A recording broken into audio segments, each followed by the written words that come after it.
Halo, bienvenidos una vez más a Amici Christi Podcast. El tema del día de hoy es ¿por qué somos católicos?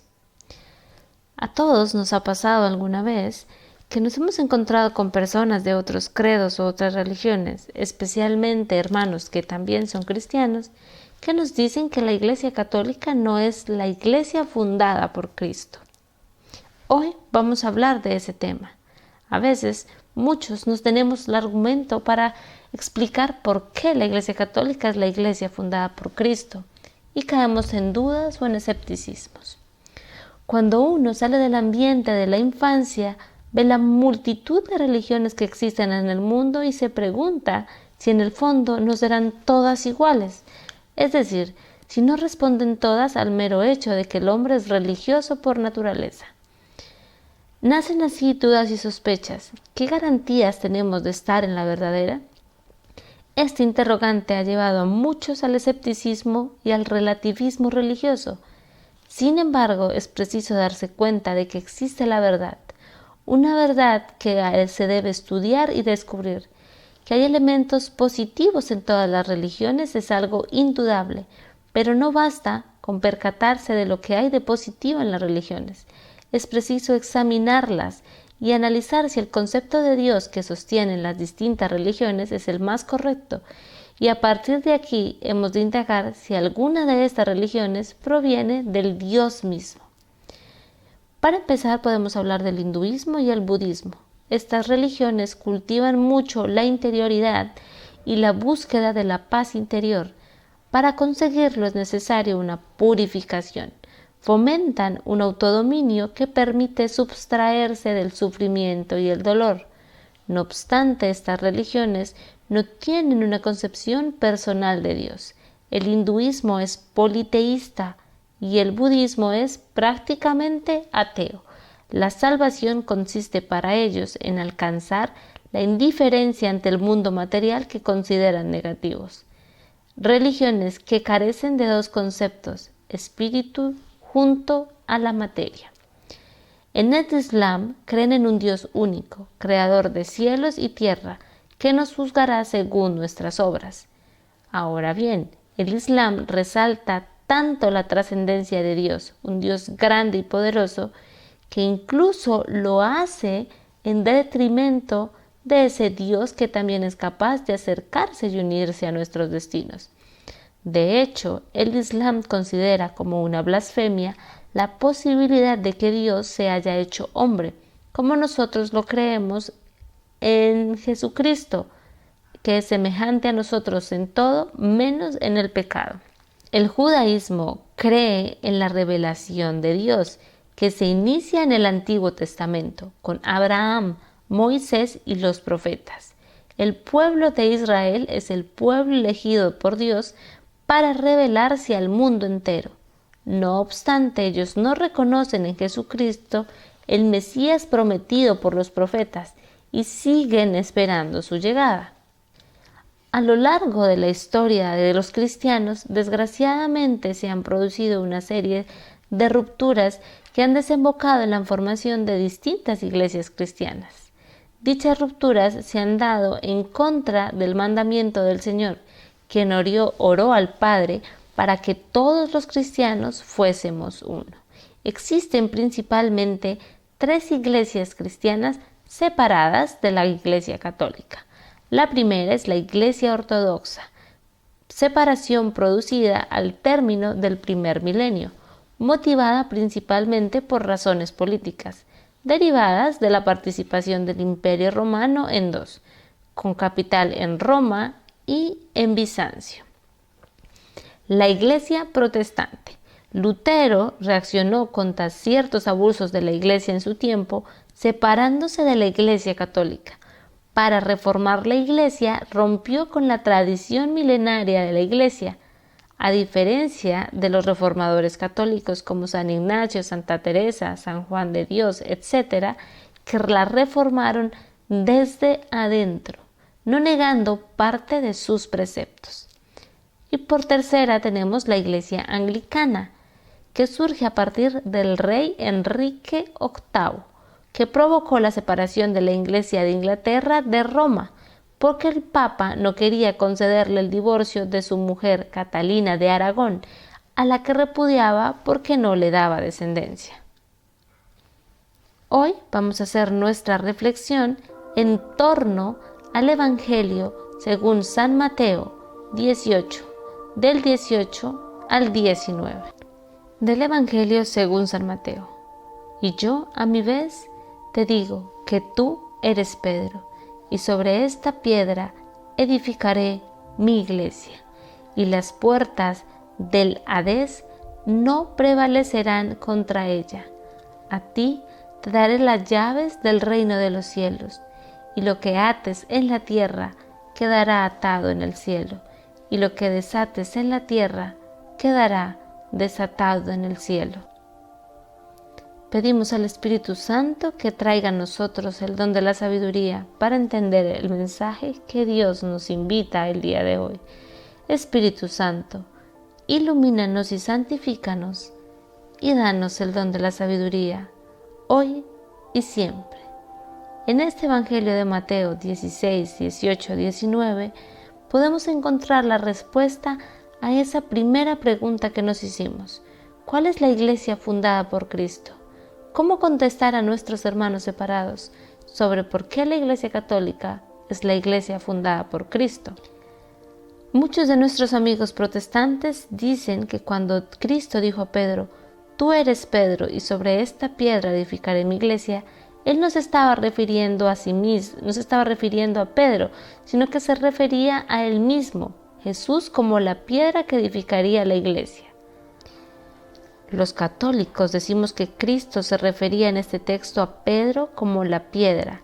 Los protestantes dicen en este caso que Cristo se refería a sí mismo. Debemos entender este texto en distintos contextos. Primero, en dicha frase, Cristo cambia el nombre a Simón por Pedro. ¿Qué quiere decir piedra?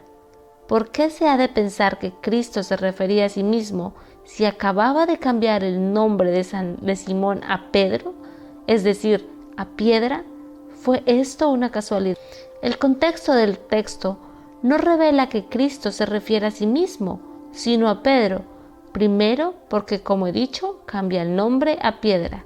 Segundo, porque en todos los contextos donde ha ocurrido un cambio de nombre en la Biblia, estos tenían un profundo significado, un cambio en la función o en el misterio para esa persona. Por ejemplo, Abraham, Dios le cambió el nombre por Abraham, con H, porque le constituye en padre de muchedumbres de pueblos. A Sarai, esposa de Abraham, Dios le cambia el nombre a Sara, que significa princesa fecunda, madre de reyes. A Jacob, Dios le cambia el nombre por Israel, porque luchó con Dios y los hombres y venció. Incluso el nombre de Jesús también tiene un significado. Mateo 1:21 dice, dará a luz un hijo y tú le pondrás por nombre Jesús, porque él salvará a su pueblo de sus pecados. Si todos los nombres tienen un significado y los cambios de nombre implican un cambio en la función o el misterio de la persona, ¿por qué ignorar que deliberadamente en este contexto Dios ha cambiado el nombre a Pedro, que significa piedra? Segundo, porque los textos no deben analizarse por separado. Si vemos los versículos que preceden, Cristo les pregunta, ¿quién dice los hombres que soy yo? Pedro le contesta, dicen quién es él y su ministerio. Tú eres el Mesías, el Hijo del Dios vivo. Cristo le retribuye diciendo ahora, ¿quién es Pedro? Tú eres Pedro, y sobre esta piedra edificaré mi iglesia. Si seguimos profundizando en este contexto, entenderemos el cambio del nombre y el propósito de Pedro. Mateo 16, 19 continúa diciendo, y a ti te daré las llaves del reino de los cielos, y de lo que ates en la tierra quedará atado en los cielos, y lo que desates en la tierra quedará desatado en los cielos. Cristo entrega las llaves del reino de los cielos a Pedro. Su función será el portar las llaves. Ahora la pregunta es, ¿por qué la interpretación protestante es errada? Te diré ahora por qué esta interpretación de Cristo es la piedra, específicamente en Mateo 16:18, es incorrecta. La razón es porque los protestantes aplican un patrón fijo de significados a los elementos metafóricos. Esto es un exabrupto a cualquier exégesis. Me explico. Estarás conmigo de acuerdo en que la Biblia, entre todos los géneros literarios que podemos encontrar, están las metáforas. En una metáfora se compara un elemento literal y se le asocia un significado. Ejemplo, yo soy la luz del mundo, Juan 8:12. Yo soy el buen pastor, Juan 10:11. Yo soy la puerta, Juan 10:9. Yo soy la vid verdadera, Juan 15. Y así podríamos seguir con muchísimos ejemplos. En estas metáforas se utilizan las palabras o un objeto en un sentido simbólico. No se hace referencia al objeto literalmente, pero sirve para seguir una comparación. En este sentido, Cristo no es literalmente luz, tampoco literalmente un pastor, o incluso no es una planta. Sin embargo, las metáforas ayudan a entender una realidad. Una vez aclarado esto, hay que entender que si bien es cierto en la Biblia hay muchas metáforas, los elementos utilizados en ellas no tienen un significado fijo. Es un error pensar que porque en Juan 8:12 se diga que Cristo es luz del mundo, cada vez que en la Biblia se utilice la palabra luz, se refiere a Cristo en sí mismo. Un ejemplo claro es Mateo 5:14, donde Cristo nos dice, vosotros sois la luz del mundo. Esto es lo que hacen los protestantes. Tratan de buscar muchas metáforas donde Cristo es la piedra o roca para tratar de establecer la hipótesis que cada vez que esto ocurra se refiere indiscutiblemente a Cristo. Pero esto es incorrecto. En Isaías 51:1, por ejemplo, se dice, mirad a la piedra de donde fuisteis cortados. Y en esta metáfora la piedra no es Cristo, sino Abraham. El pasaje continúa, y a la caverna de la fosa de todos fuisteis arrancados. Mirad, Abraham, vuestro padre. Igual pasa con el texto de Pedro. Cristo edificó su iglesia sobre Pedro. Él es la roca, no Cristo, porque en ese mismo texto, Cristo asigna a Pedro un nombre nuevo, una nueva función, un nuevo ministerio. ¿Qué iglesia a lo largo de su historia ha estado siempre fundamentada sobre Pedro? La Iglesia Católica. Hoy damos gracias al Padre por pertenecer a esta iglesia. Padre nuestro que estás en el cielo, santificado sea tu nombre. Venga a nosotros tu reino. Hágase tu voluntad así en la tierra como en el cielo. Danos hoy nuestro pan de cada día. Perdona nuestras ofensas como también nosotros perdonamos a los que nos ofenden. No nos dejes caer en tentación y líbranos del mal. Amén. Madre de amor, permítenos entender el regalo inmenso de ser católicos y permanecer firmes en la roca de Pedro. Lleva tú nuestra súplica al Padre. Dulce Madre, no te alejes, tu vista de nosotros no apartes. Ven con nosotros a todas partes y solos nunca nos dejes, ya que nos quieres tanto como verdadera Madre. Intercede para que nos bendiga el Padre, el Hijo y el Espíritu Santo. Amén.